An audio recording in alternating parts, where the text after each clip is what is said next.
قبل ما تسمع القصة دي لازم تعرف إن في أماكن لو دخلتها بالليل ممكن تخرج منها شخص تاني، وممكن أصلاً ما تخرجش. أنا اسمي فضل وعندي 63 سنة، ومن أكتر من 40 سنة وأنا حارس في مقابر الأشراف. الناس كانت دايماً تسألني إزاي بتقعد لوحدك وسط الموت طول الليل؟ ما بتخافش؟ وكنت أضحك وأقول الحي هو اللي يخوف مش الميت.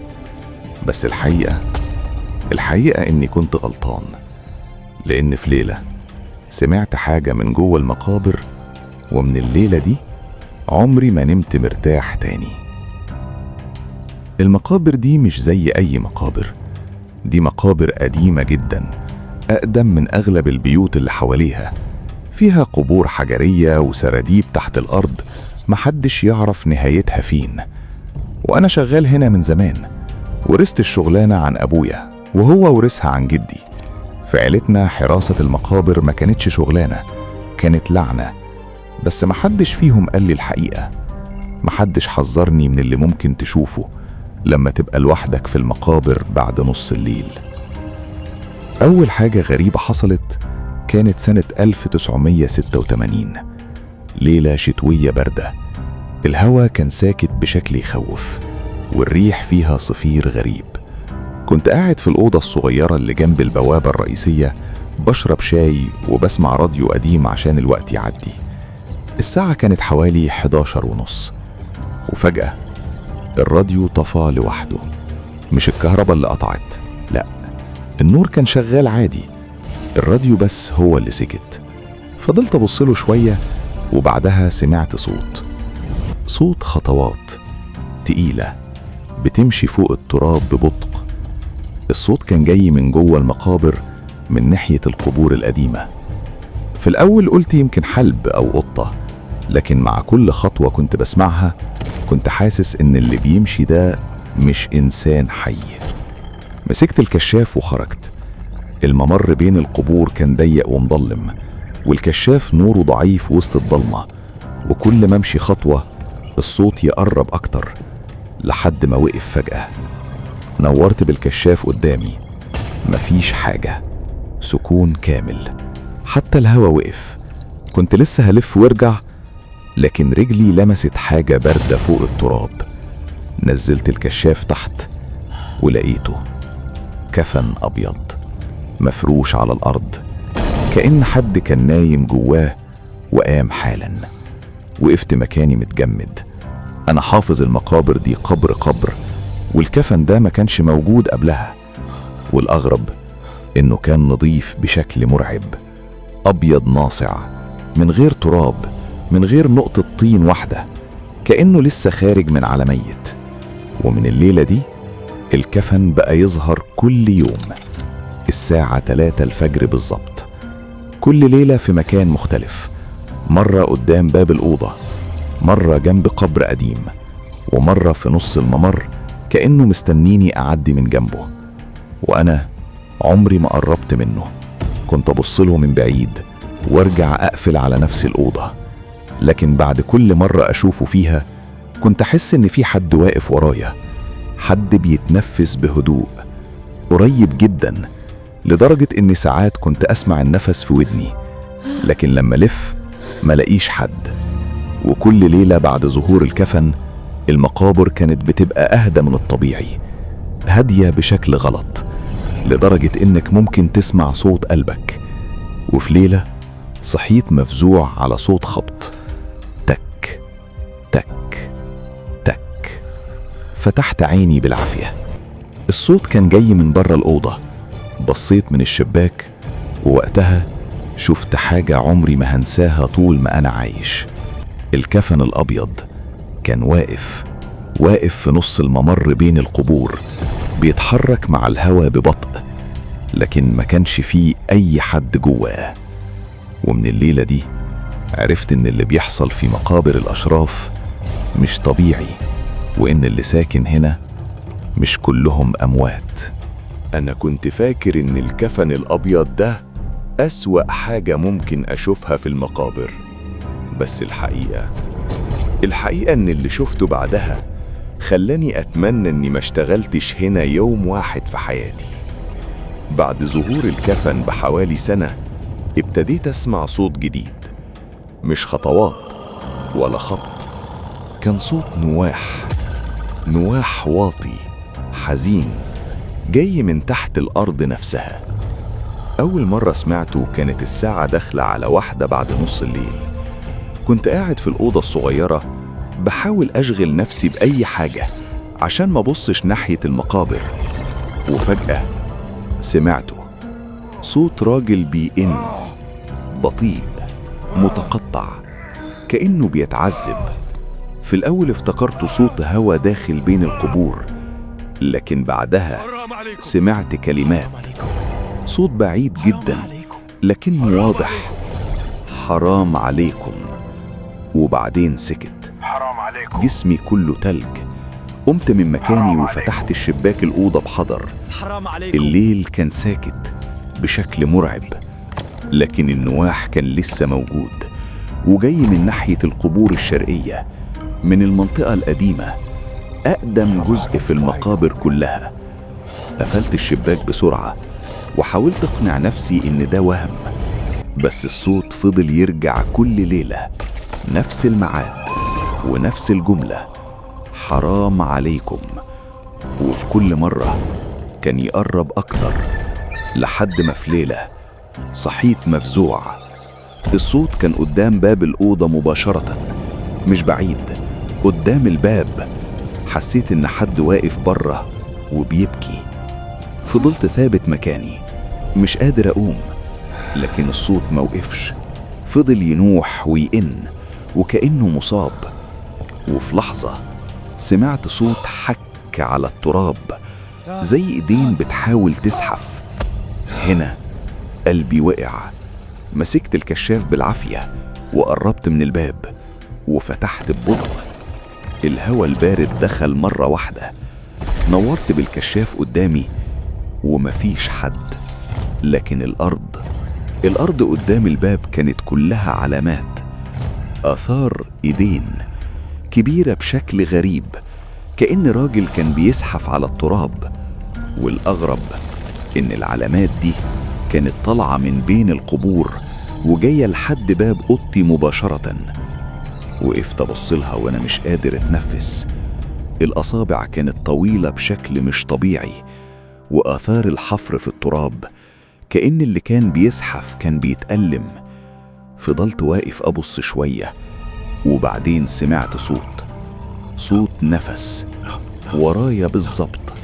لفيت بسرعة بالكشاف، مفيش حد، لكن النواح وقف مرة واحدة كأنه كان مستنيني أفتح الباب. بس رجعت الأوضة وقفلت على نفسي، ومن يومها ما بقتش بفتح الباب بعد نص الليل مهما حصل. لكن الحاجات الغريبة ما وقفتش.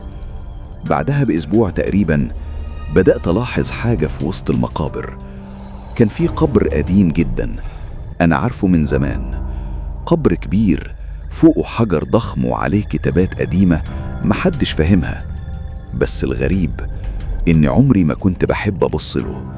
كان في إحساس وحش بيطلع منه، كأن المكان حواليه أبرد من باقي المقابر. وفي يوم واحد من الزوار الكبار وقف قدام القبر ده وبصلي وقال: انت عارف مين اللي مدفون هنا؟ قلت له لأ. سكت شوية وبعدين قال: ده قبر واحد مات مظلوم، واللي قتله اندفن جنبه. ضحكت وقتها وقلت له: يعني ايه؟ بص للقبر وقال: من يومها الاتنين مرتاحوش. والراجل مشي، لكن كلامه فضل في دماغي. وفي الليلة اللي بعدها شفت حاجة عمري ما هنساها. كنت بلف بالممرات بالكشاف لحد ما وصلت ناحية القبر القديم، ووقتها اتجمدت مكاني. غطى القبر الحجري كان متزحزح من مكانه، مش مكسور، لأ، كأن حد فتحه من جوه. قربت ببطء، ايديا كانت بتترعش والهوا حوالين القبر كان بارد بطريقة تخوف. نورت بالكشاف جوه الفتحة، والضلمة كانت سودة بشكل مرعب.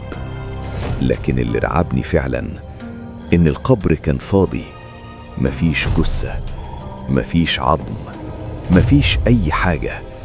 كأن اللي كان مدفون جواه خرج. رجعت لورا وقتها وأنا حاسس إن رجلي مش شايلاني. والأول مرة من يوم ما اشتغلت هنا فكرت أسيب المقابر. قلت خلاص أنا مش هقدر أكمل. لكن الغريب إن كل ما أحاول أخرج من البوابة أحس إن في حاجة جوايا بتشدني أرجع.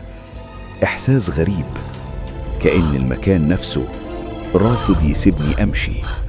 وفي كل ليلة بعد كده كنت أحس إن في حد بيراقبني من بين القبور، حد ماشي بعيد لكن عمره ما يقرب للنور.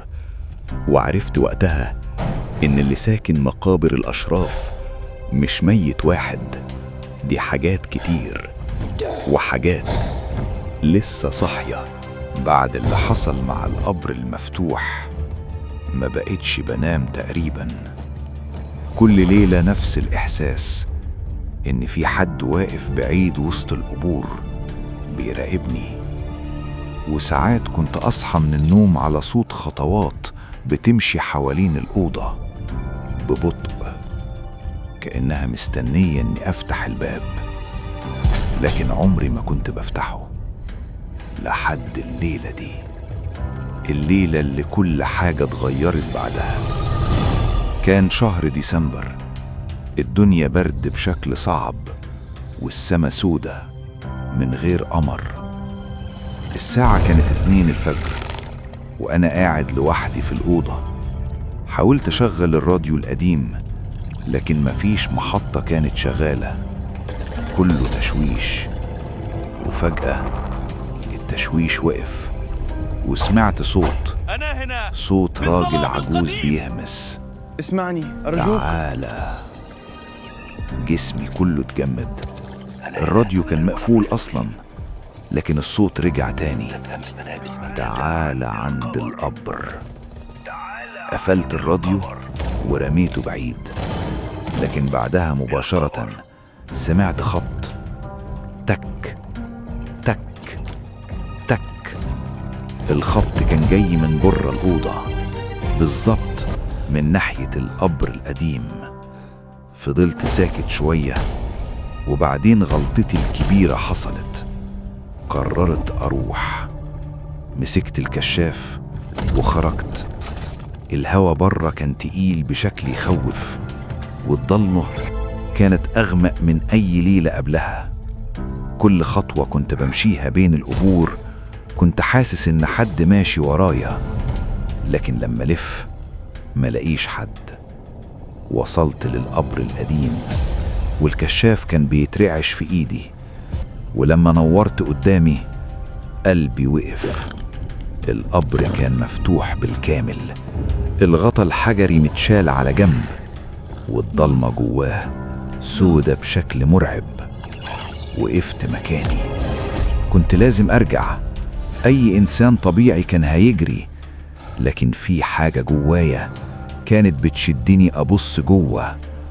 قربت خطوة وبعدين خطوة تانية ونورت بالكشاف داخل القبر. في الأول ما شفتش حاجة، بس بعدها سمعت نفس تقيل خارج من جوه الضلمة. حد كان بيتنفس تحت. رجلي بدأت ترتعش، وقبل ما ارجع نور الكشاف ضعف وبعدين انطفى مرة واحدة. الضلمة بلعت المكان كله، ووقتها سمعت صوت حركة. حد كان بيقوم من تحت القبر، وصوت النفس بقى أقرب وأقرب لحد ما سمعت صوت خطوات طالعة من جوه القبر نفسه. تك تك تك. أنا حاولت أتحرك لكن جسمي اتجمد، وفجأة حسيت بحاجة لمست كتفي. إيد باردة جدا، طويلة بشكل مش طبيعي. نفسي اتقطع ووقتها الكشاف نور تاني، ولما النور رجع ما كانش فيه حد. القبر فاضي، لكن كان فيه حاجة على الأرض. كفن أبيض نظيف جدا وعليه تراب بسيط، وقربت منه بالعافية، ولما بصيت عليه صرخت لأن الكفن كان مكتوب عليه اسمي، فضل. رجعت الأوضة يومها وأنا مش حاسس بنفسي، ومن الليلة دي الكفن بقى يظهر لي كل يوم، مرة عند الباب، مرة فوق السرير، ومرة لقيته متطبق على الكرسي اللي بقعد عليه، كأن حد بيقول لي جه دورك. وما بقيتش أعرف إذا كنت لسه حي ولا بقيت واحد من اللي ساكنين هنا. وساعات في آخر الليل بسمع صوت نفس قريب من ودني، وصوت بيهمس لسه شوية. ولو في يوم عديت جنب مقابر الأشراف بالليل وحسيت إن في حد بيبصلك من بين القبور، ما تبصش وامشي بسرعة، لأن في حاجات لو شافتك مرة تعال عند القبر. مش هتسيبك أبدا. السؤال للمتابعين: لو كنت مكان فضل وكل ليلة تلاقي كفن باسمك قدامك، كنت هتسيب المقابر وتهرب، ولا كنت هتحاول تعرف ايه اللي طالع من القبر القديم؟ تعال عند القبر. لسه هنا؟